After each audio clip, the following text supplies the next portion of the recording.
Hi guys, free rider dito. May nag-ask sa Facebook page about yung e-brake. Ipapakita ko sa inyo kung paano ko ginawa. Short vid lang to mga idol.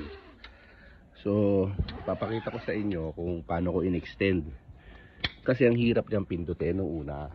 So, naisip ko, i-extend na lang. But, in theory, ang gusto ko talagang mangyari dito is maging e-brake. So meaning pag e-brake kasi kailangan nakapindot na yung knob dito. So ang ginawa ko, tinurnilyo ko lang siya dito para mas stack up yung knob. So full time na siya nakapindot. Pagkatapos dyan, kumuha ako nitong pag let's say napilayan ka, no? Yung parang aluminum. Pero siguro kahit anong aluminum pwede nyo gamitin. O, tapos may butas lang siya dito, tagusan. Dito sa rubber ko tinagos. May bakal kasi dito sa taas eh. So sa rubber ko siya tinagos. Pagtagos dito, tinurnilyo ko na lang tong taas. So na-unhook tong rubber. Pag tinanggal nyo to, itornilyo nyo muna siya sa gitna. Pag natornilyo nyo na, tinakpan ko na lang siya ng parang tox. Ganito na siya. So every time na gagamitin ko, quick braking lang. Tataas ko lang.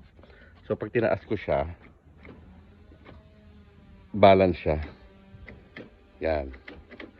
So imagine niyo kung nilagyan ko na to ng sleeves para i-try ko lang mag-drift kasi mahilig tayo mag-drift sa kotse.